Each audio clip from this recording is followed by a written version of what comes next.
don't put energy or thought into when we're going to get back to our old world. That world is gone, and it would have been gone. COVID was just a great accelerator to get us to this new efficient way of working.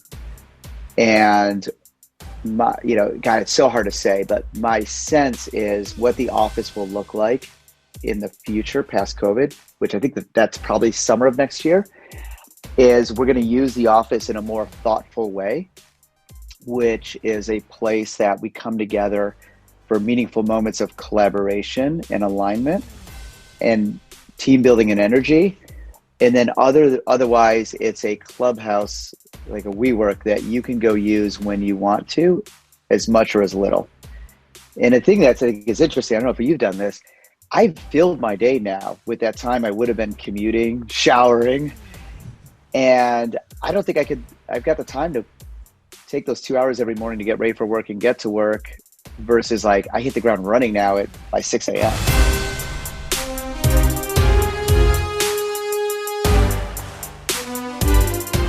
How is it that a guy that wasn't passionate about cleaning dishes found his way into being the co-founder of Method Soap, a brand that today does $150 million annually at Target alone? We were joined today on the Courageous Podcast by serial entrepreneur Eric Ryan. And what I love about Eric is he's not just some business maverick, but he's a real approachable guy that you want to grab a drink with and have a conversation with. We talked a lot in this episode about the power of design. We talked about what Eric called the slow hunch. He has this artist operator model that we spoke about. We did get Eric's take on a few business haikus. And finally, we talked about life after COVID and what life has been like for his three companies, Method, Olly, and Welly. Cover a lot of ground here. I think you're really going to like it. If you're definitely of the mindset that you never stop growing and you keep learning, this is the episode for you. Enjoy.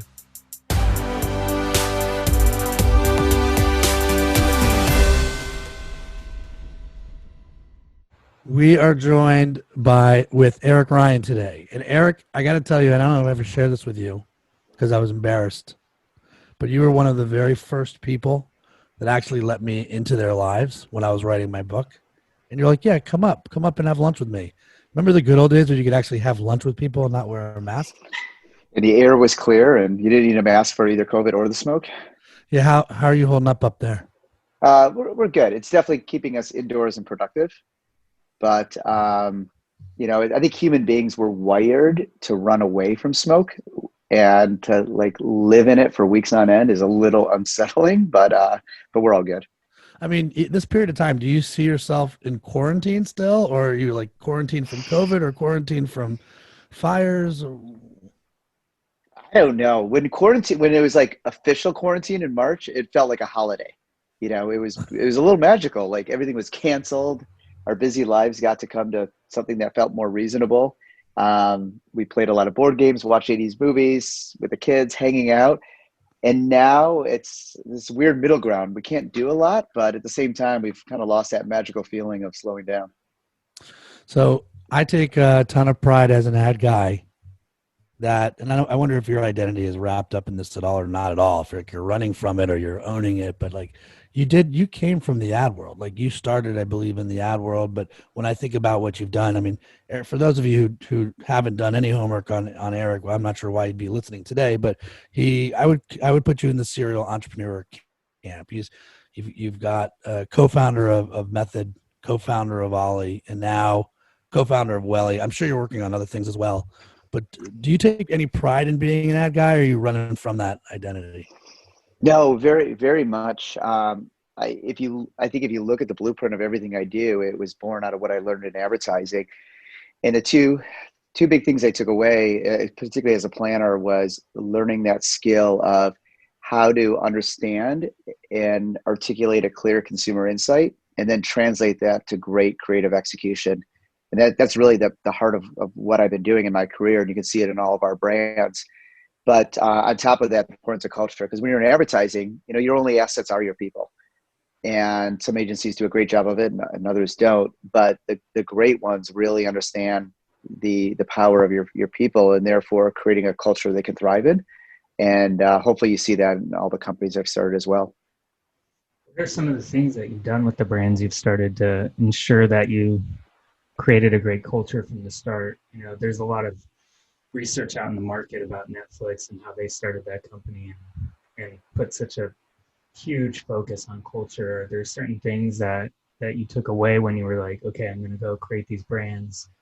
You know, it's great to have consumer insight, but how did you think about the internal insight? I think Berman's already branded it EX instead of CX. You know, employee experience. Are there certain things that you translate across every single brand? Yeah, it's been an evolution. When we started Method, we were in our 20s, and we did definitely, I would never have used the word culture or being overly prescriptive about it. In fact, we joked, we wrote our book that um, we knew we had the secret sauce, but nobody had the formula. And so we had to start like defining what that formula was so we could scale it up. And in the beginning, I think it was very simply, we just hired people we wanted to be around and wanted to spend time with. And I don't think we were overly conscious about it, but we especially when you're a startup, it's really stressful, and so you're just attracted to hiring people whose personalities are really great to work with. And I think too, in your 20s, you're blurring the lines much more of personal and professional, because so much of your personal life comes out of your professional life, and I certainly saw that in advertising. But it evolved over the years to us really defining it and understanding how to harness it and scale it. And I'd say that two pieces are still to that of really hiring people that we enjoy working with. And I would always use, the 5-hour plane ride test. Is this somebody that you want to, on a long flight, literally sit next to? Or is this somebody you don't mind being on the same plane with? Or is this somebody you'd prefer to take separate flights? And if it's not somebody that you really want to sit next to on a 5-hour flight, you probably shouldn't hire them.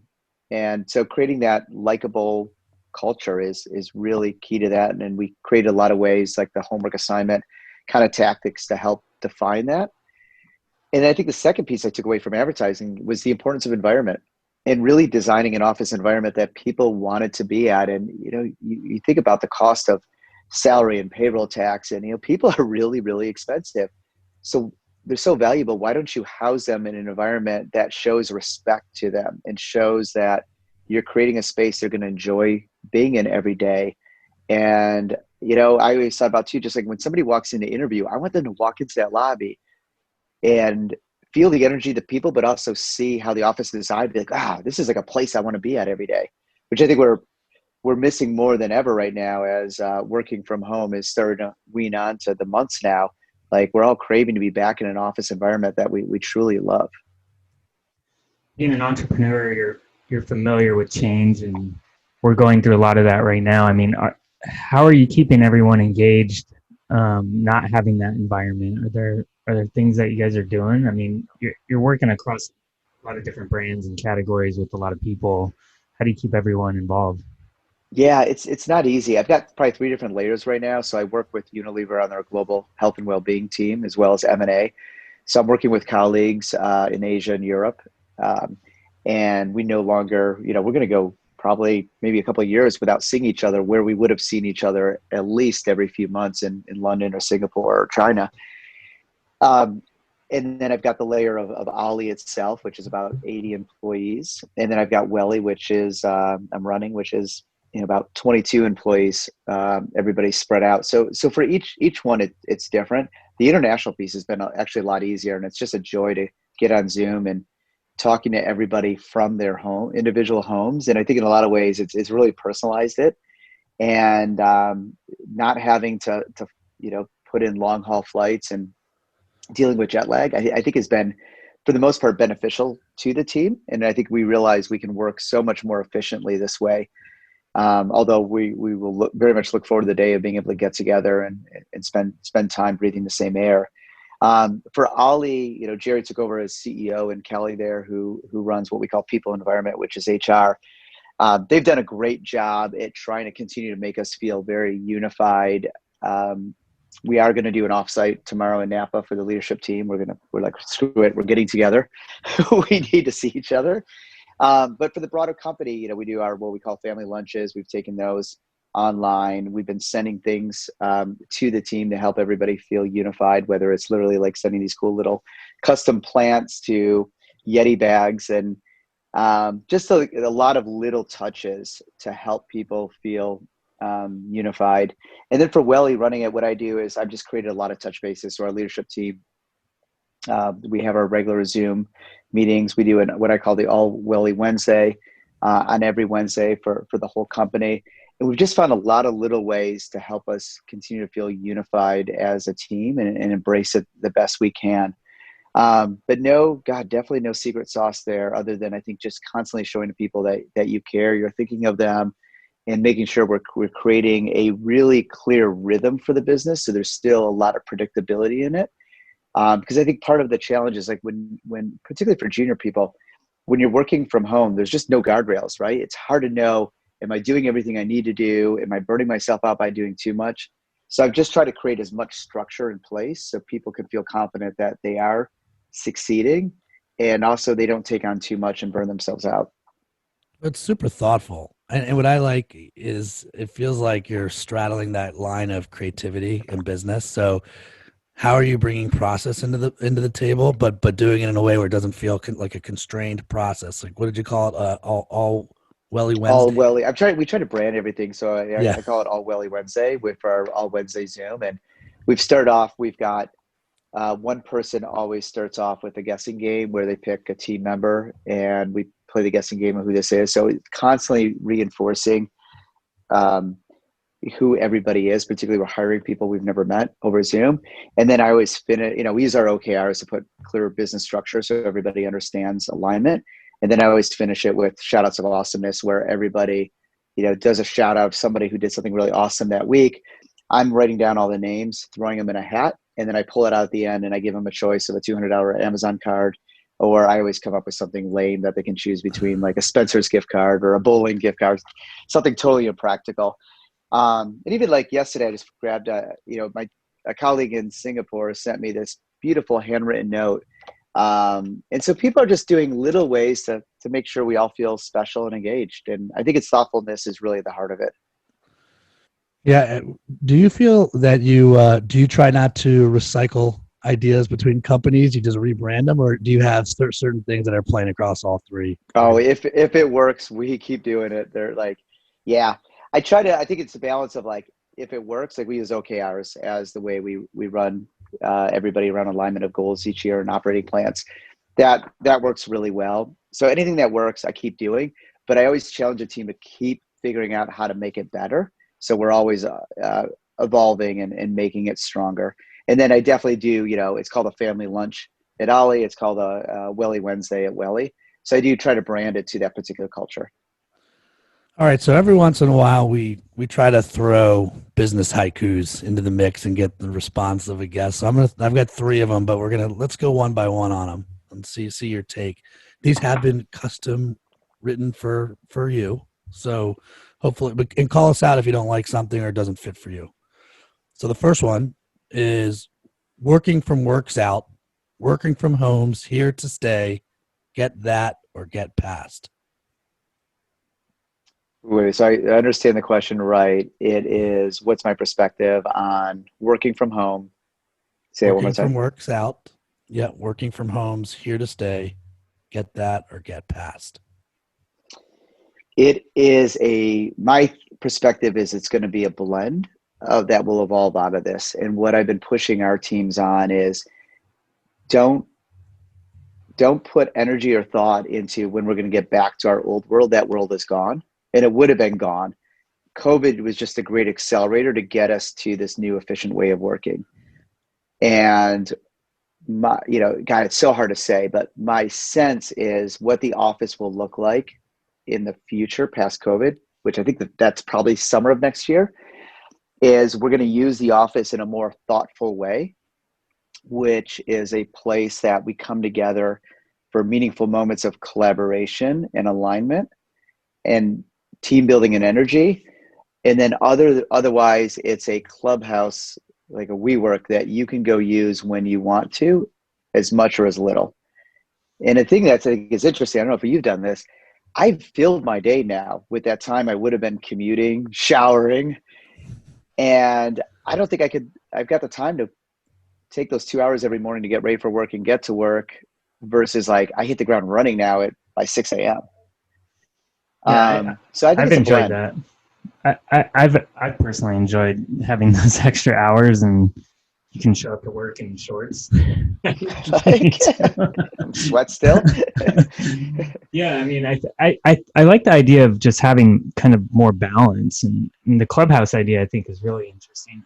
I've been reading a little bit, obviously, about you getting on this podcast prior, and something I read is that when you started Ollie, you had some insecurity because you thought there was a lot of risk around the idea, but everyone was telling you that you had it was going to be great, and you weren't being challenged, is what I read, if that's accurate. Yeah.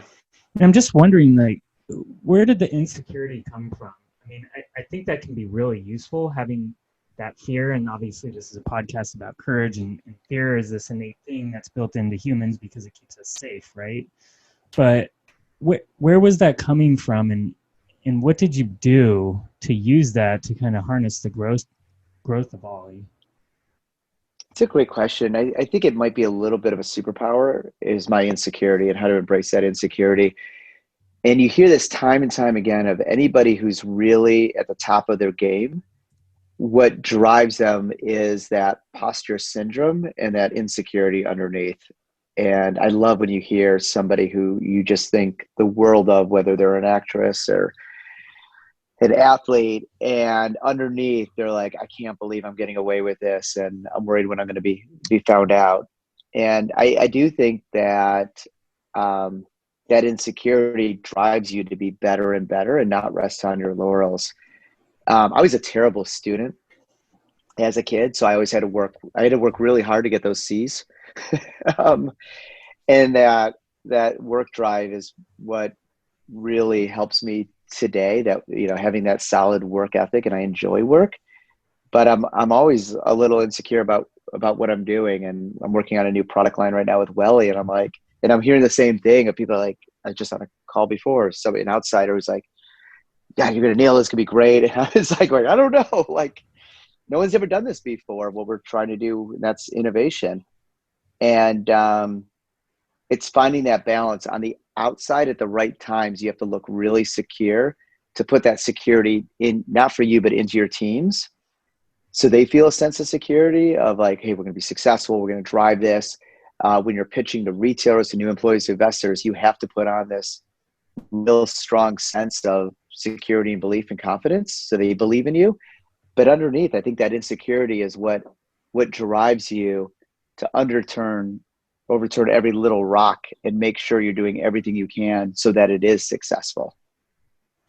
So being an entrepreneur and having, these insecurities about the ideas or the product or the brand or the launch, or if it's going to work or not work, what got you, I guess, off the shelf to start with Method and continue to create more brands? Is it just the innate drive to try and do more or try something, or, how, a lot of people probably listening are like, how do I start? Right. Mm-hmm. And everybody has this internal voice they're fighting with. So maybe you can share a little bit about just how you balance that and how you push through that and got the start.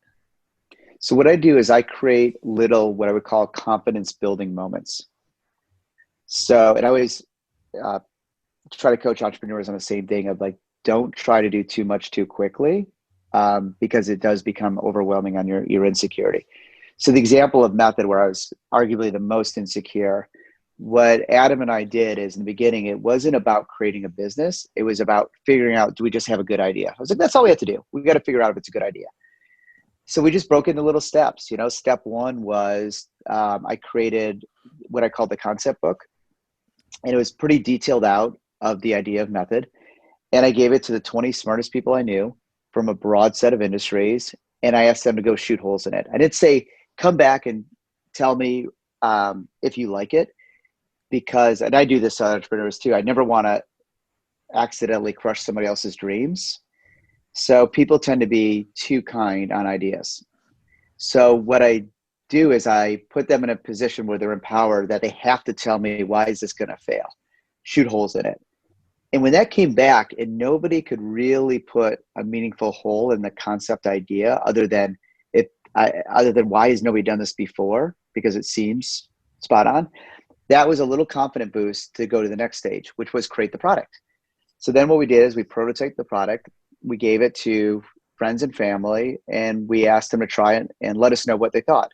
And then when people came back and they were asking for more of it, we're like, okay, we were a little bit more confident. Then what we did is we went to about 20 Bay Area grocery stores.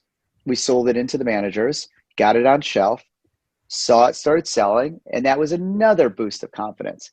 And then we got into regional stores. So we were just taking these bite-sized little steps that constantly built confidence in what we were doing.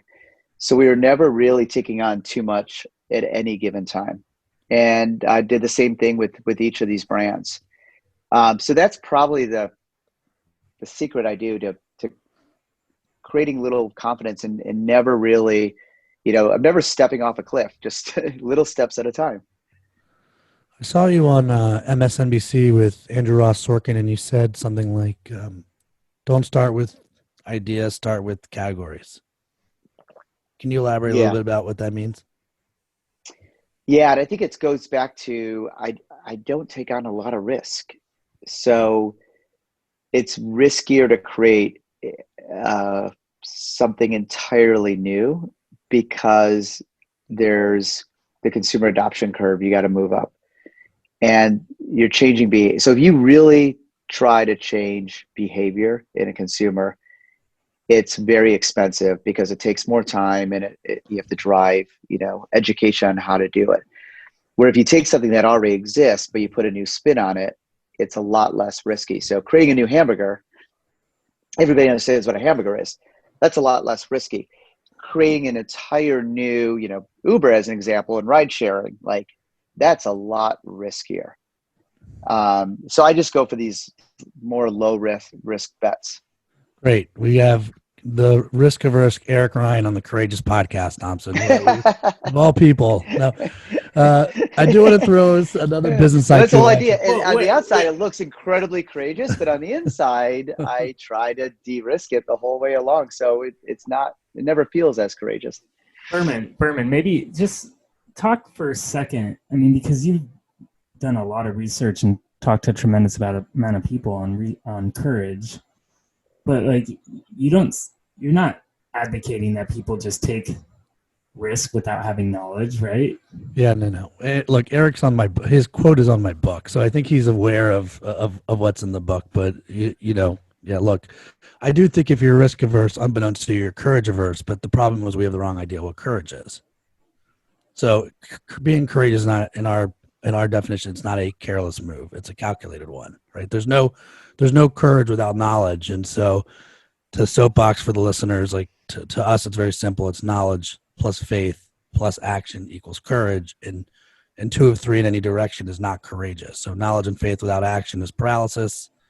Faith and action without knowledge is a reckless move. And then knowledge and action without faith, if you're numb on the inside, or as you described, those little moments of confidence bursts, right?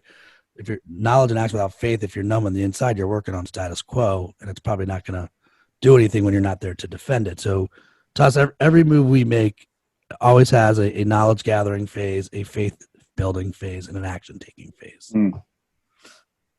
To us, that's our definition of courage. All right, business haiku number 2. And I think this is what you're so good at, but maybe we'll even be like, Ryan, you have me so off. Or my success secret, cooling up commodity plus target tango. Wow, that's well said. I think that's right. It's how do you I sex up boring things that are part of everyday life. And I do it in a way that gives it scale fast. And that's the target partnership really, really helps with that. How awesome is that partnership for you? I mean, and when you think about where it was at the beginning versus where it is today, can you share a little bit of that? Yeah, I mean, we initially pitched Method to Target back in spring of 2002. At the time, it was unheard of for a early stage company to get distribution at Target. We initially approached them because we needed, the reality is like grocery is a hard place to make money.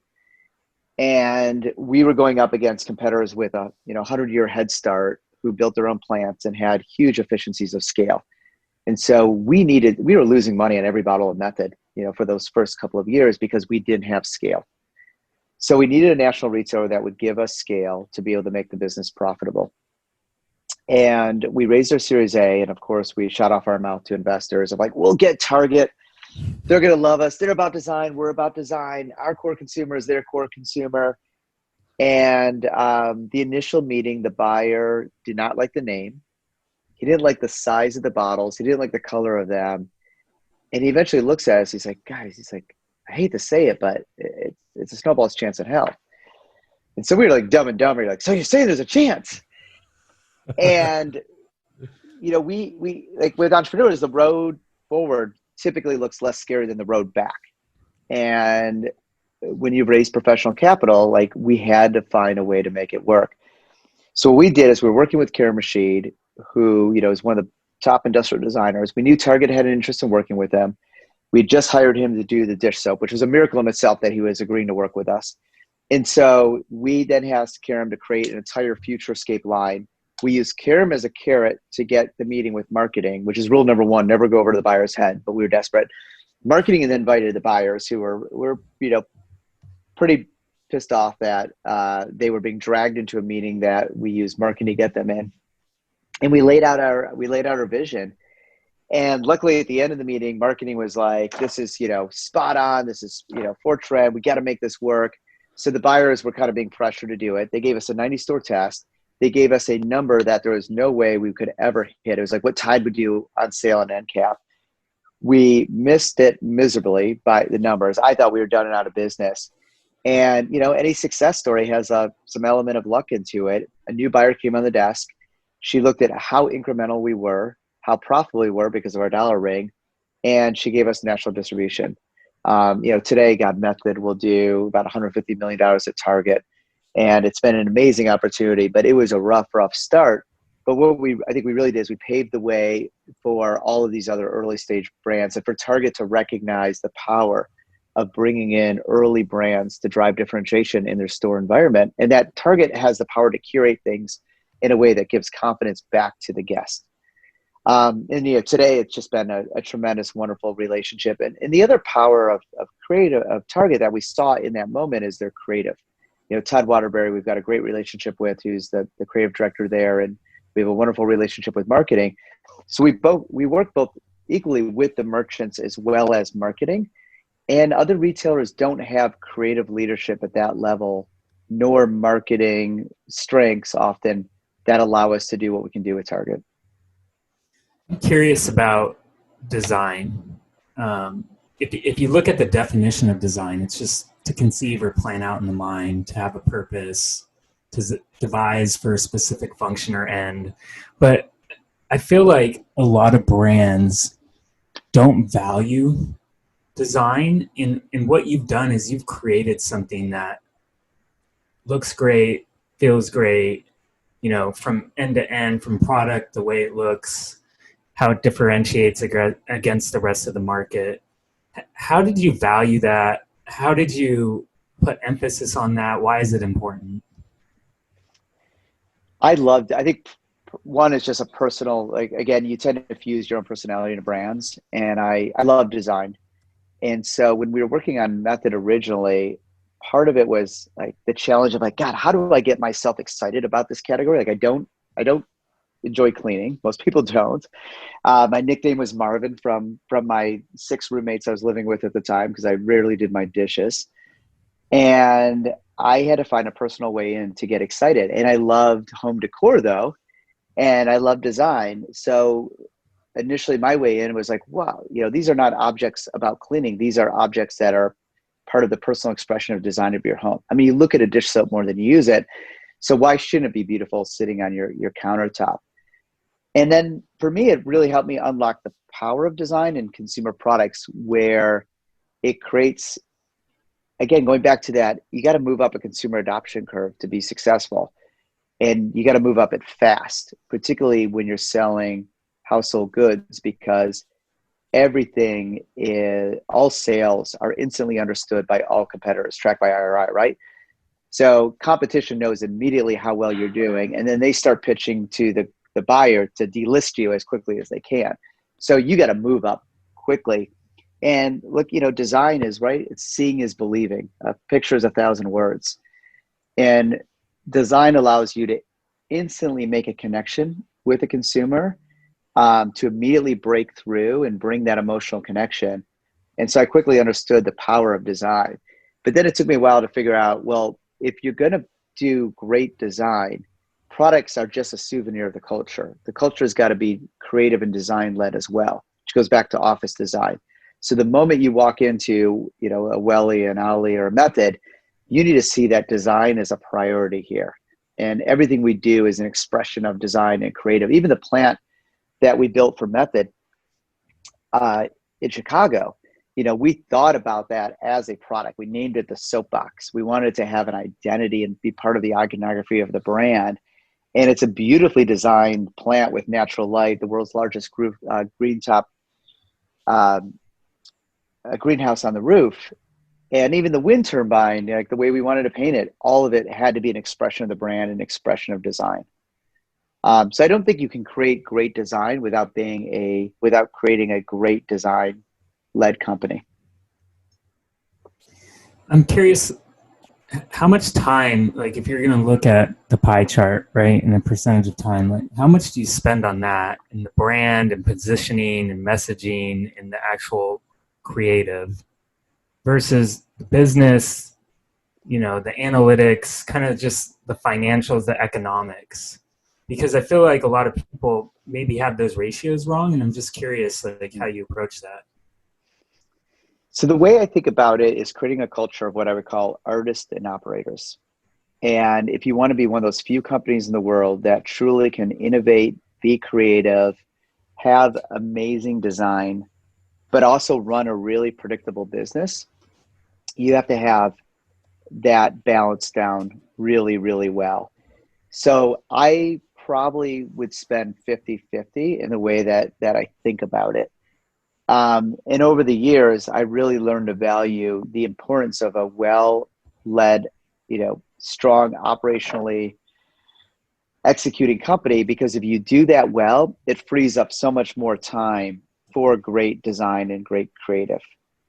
And so, the heart of it, when I was CEO of Olly, which Jerry now took over, the way I thought about it is I had two incredibly important people. One, our COO, who made sure the company ran with absolute precision and predictability, kept those trains running on time, and our creative director, who led the creative vision for the company. And I never thought, at the end of the day, I thought I set up the assists, they score the goals in the way the teams are built out in the leadership team. And my role as a CEO was to create the space for the artists and the operators to work really well together and make sure there was always healthy tension in the organization to do that. And so we would do that a lot of different ways. I talked about, the office was an expression of design and creativity. And we would use our OKRs to write these really robust operating plans and always be planning well out in the future. And we would just architect it in a lot of different ways that would allow for that artist and operator culture to thrive. And I think that's the thing I'm most proud of in the way that we've built these companies. Are you the artist or the operator, or has that changed? I don't do either really well. I cannot, if you ask me to design something myself, I could barely draw a halfway decent stick figure. So I have zero creative talent, which allows me, I think I have good taste. I think I can, that's probably useful. But I think because I can't do it myself, I really have to empower the creative team and those artists. And I think they find me very unthreatening because I don't ever try to do it. And, when I'll throw out ideas, I'm like, okay, I apologize, I'm going to art direct on you, but what if we did this? And I will share ideas, but I always give the space that they own it, not me, of what that creative execution looks like. And the same thing in the operator is like, I can barely do math. So I hate Excel spreadsheets. You know, you don't want me building P&Ls by any means. So I really empower the people who are great at that. And I think because I've got respect and the trust of both sides, that's probably my superpower as a leader, that I can't do anything really well. You give guys like me hope. I have zero interest in opening Excel ever, you know, and doing a P&L ever. So let me ask you a little bit about Welly. So you're on this new journey right now, and is it what you thought it would be? Is it not what you thought it would be? So I wasn't expecting to be CEO of it. We're in a position that I realized it needed me to step in to help it scale. I mean, it's grown similar to Olly, very, very fast. You know, we don't share numbers, but we'll definitely, I'll say we'll do over 20 million in year 2, which is even a first year 1, because we gave Target an exclusive for up until April. And we've been pretty limited in the distribution this year. But I realized I needed to step in, and with COVID, since I was able to, it's a Minneapolis-based company. I wanted to build something that wasn't in San Francisco, because San Francisco has just become so hyper expensive to do business in, and Minneapolis also, you know, the Mayo Clinic there. You've got a lot of healthcare talent, and it felt like the right place to do it. But since I can run it from my iPad here at home now, it made a lot of sense to step in, and Unilever is very supportive. I already had a carve out for my time there. Is it what I expected? I think the hard thing is just not being able to get together regularly. We're developing some pretty broad product lines right now, and I miss having that collaboration together. But no, I mean, it's kind of operating from a similar insight and built a very similar culture, and it's a similar playbook. So it feels very comfortable, and I know it well. I think just the fact of not being able to get together regularly, that's been the challenge for an early stage company. And I think you're working with Doug Stukenberg, who you met. Hopefully, I got that right. At Target, you met him at Target. Is that correct? Yes. Yeah. Met at Target. Great Target executive. You know, made the leap from what I call the Navy onto the pirate ship. Yeah, we just realized that I probably should be the one to run it through the next stage right now. So I think this is probably the most inaccurate of the business haikus that we're going to throw at you. It's the last one, so keep me honest. I learned on Method. I rocket shipped on Olly. I thrive on Welly. Ooh. No, I think that's spot on. You know, Method was our learning lab. We didn't know how to make something. We didn't know how to sell something. All of that was just, we made a lot of dumb mistakes. Olly is where I cashed in on those mistakes. I was able to take all of that learning and apply it with a blank sheet of paper. But again, I was a little scared, because if I failed on Olly, I was a one-hit wonder with Method. And it was Method. How much is that? How much did that like rattle in your head? Like, don't be a one-hit wonder. Oh, totally. Because you're only as good as your last. And the capital raise was easy because of the track record. Everything was easy, recruiting, selling it in, all because of Method success. And so I knew if I failed on this, like that, you're only as good as your last win. That all goes away. And even Welly, I still feel that pressure that, you know, once you fail, you've lost that. There's a little hair on you so I definitely feel that every day, that pressure to make it successful, as well as for the people and the investors. You never want to let everybody down. And I'd say Welly is where I'm more fine tuning what I learned off of Olly. You said something interesting, cashed in on mistakes. I mean, what does that really mean? You're constantly learning, right? So I assume that's continuing through your career. Oh, it's not to be bored. I think I'm only doing this because I want to constantly be growing and learning. And the world is Yes, I've got a playbook. When I looked at successful serial entrepreneurs, the ones who have really been successful multiple times, they're working from a playbook and they're fine tuning that playbook. The ones that tend to fail, I think their ego gets a little involved and they go do something completely different. And I wanted to stay, very much within that playbook, but the world is not standing still. I mean, look at the emergence of D2C in the impact of, tech levels of capital coming into CPG. And some have done it really well, like Harry's, and there's some who have, fallen on their face very fast. So I'm constantly trying to learn from that and incorporate it into how we approach it. But yeah, if I wasn't learning and growing, I don't think I would be doing it anymore. So learning and growing, I mean, you're a busy guy. You're involved in 3 brands. You're involved with corporations, investors, raising capital. How do you find space to actually think? I mean, do you have a daily routine? Do you create that space in your calendar? Is it just built in? I mean, what do you do to actually have the time to think and create? I mean, I feel like a lot of people are just like overwhelmed with everything going on in personal life right now, plus trying to keep the business going, manage kids at home, all this kind of stuff. Like, how do you get the space to actually do that with being at such a high level? I'm not doing it well right now, by any means. And I've got 3 kids who are all distance learning at home right now.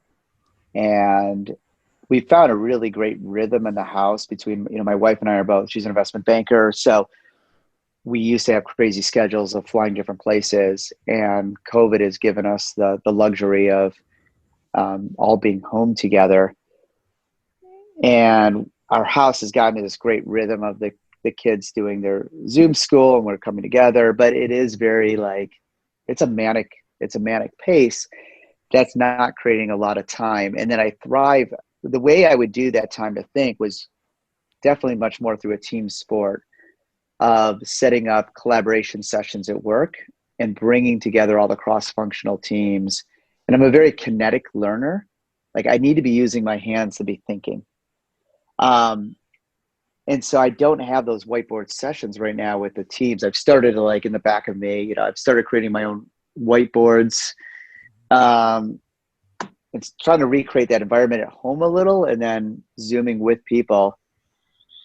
And I haven't found a great substitute. We're moving home, so we're going to set up what we're calling a studio in the house and try to do more of that. But I'm not doing a good job of setting that up. And I think that's the part where I'm really missing, that I'm going to need to start doing with people. I think as COVID slows down here, we'll set up collaboration sessions. I know, we can do it outside once smoke finally clears in California.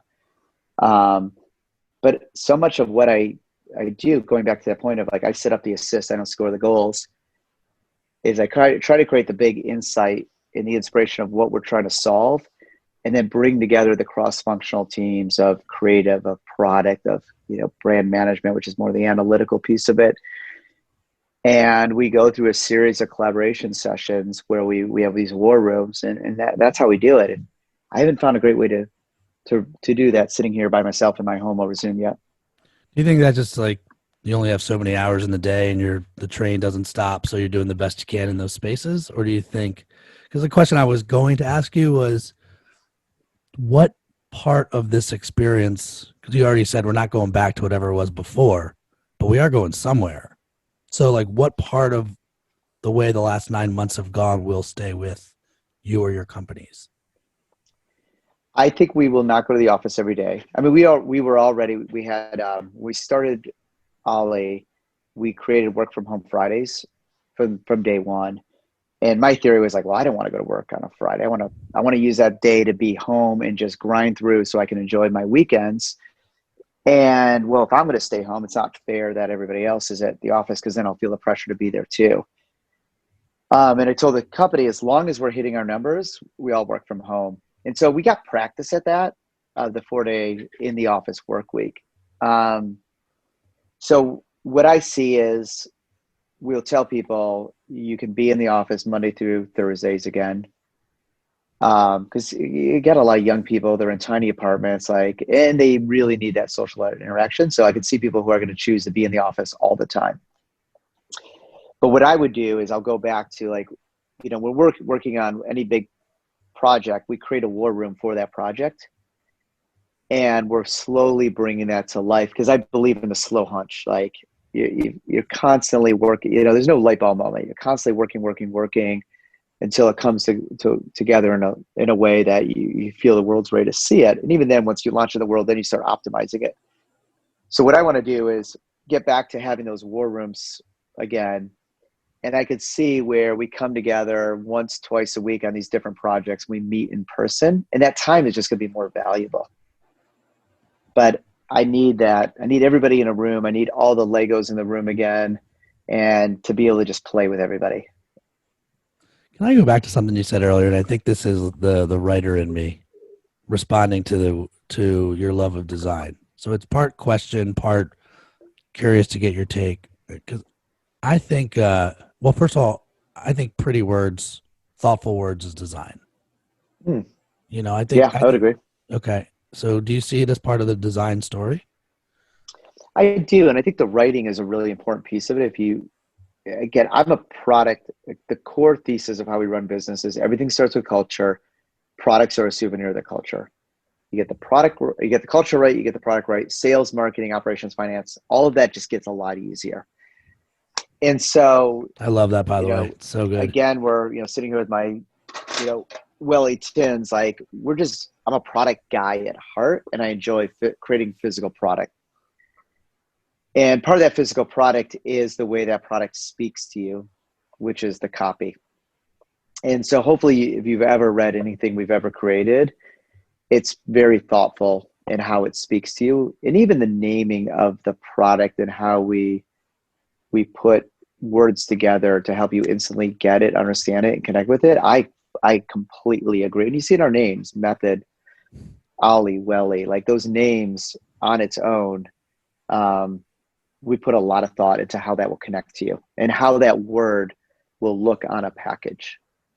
Yeah, I think if a picture is worth 1,000 words, but I think if you get the words right, it's worth 1,000 seconds. I think, Ryan, you want one more question or roll out? Yeah, I wanted to ask you, you said something interesting there about play. And as a kid, I mean, that's like the number one, you wake up and you're ready to play, right? Yeah.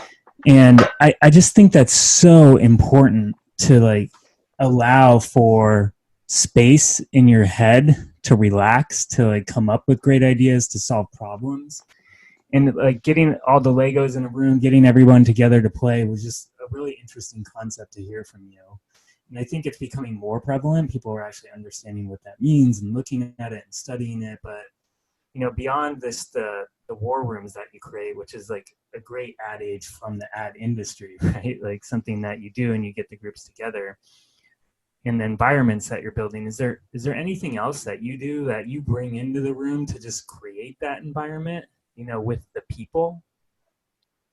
I just wrote that down because I like that play culture. I never really thought about that way, but that is a lot what we do. And I think part of it is I've always believed that to be at the top of your game, you got to be having fun. Like when you see an athlete interviewed at the end of a big win, and they'll say how fun it was, or how, like, I think that has to be present as a top performer.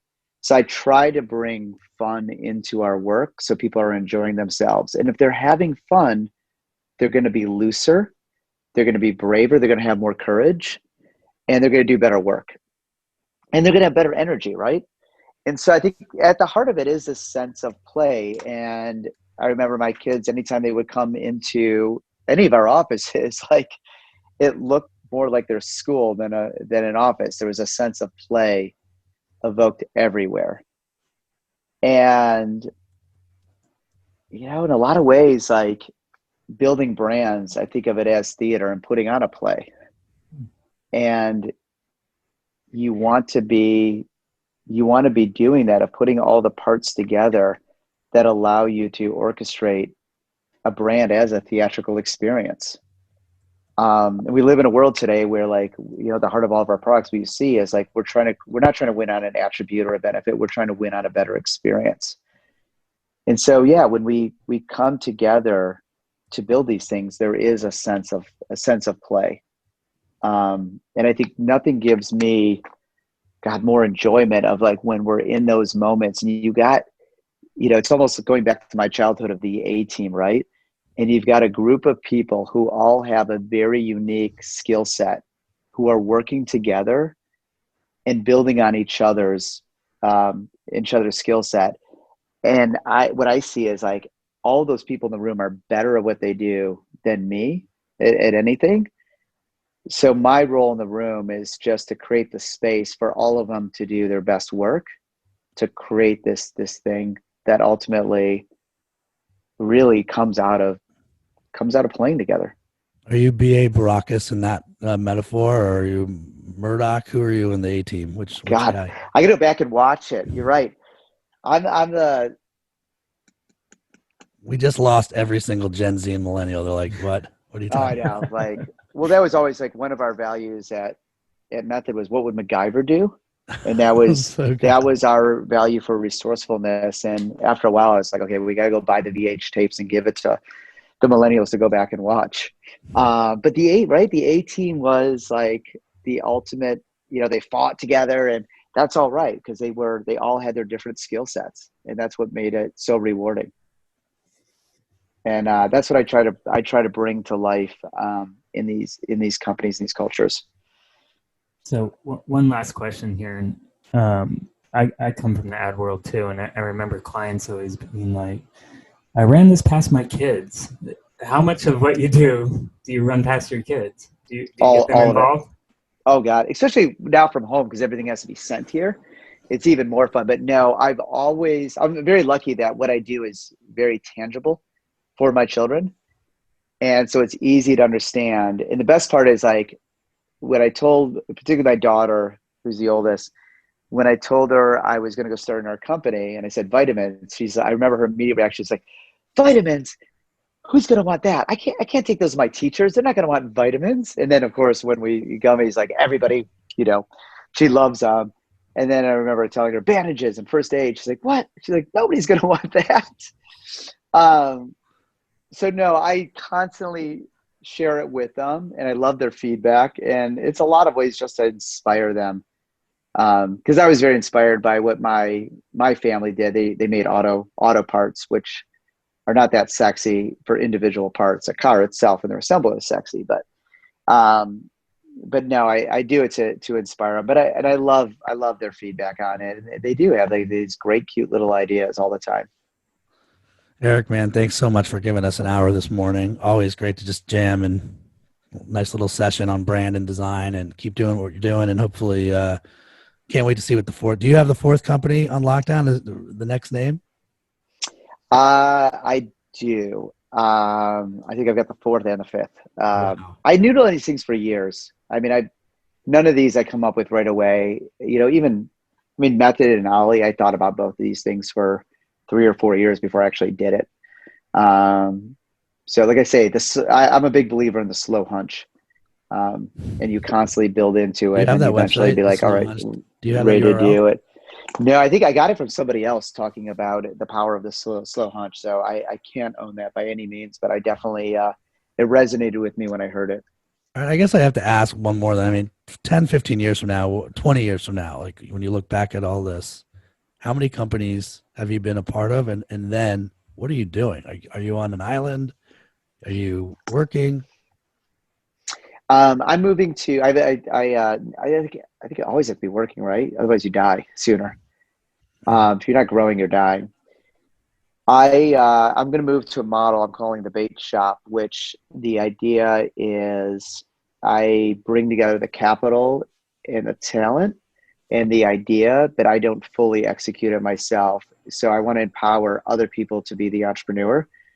And the way I think about it, like, I go back to sports a lot. Like, right now, I like being the quarterback on the field, throwing the ball, but I'm trying to move to being the coach. And then when I'm really old, I want to move up to the owner's box. And be like Jerry Jones, give just enough input where I feel like I'm adding value, but not too much where I'm actually doing the work and getting in the way of other people. But no, I want to move more to being the coach and not the quarterback. Got it, man.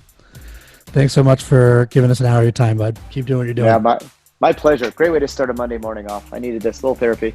Cool. Thanks, Eric. If you enjoyed the episode, please give us 5 stars, subscribe, and leave us a comment.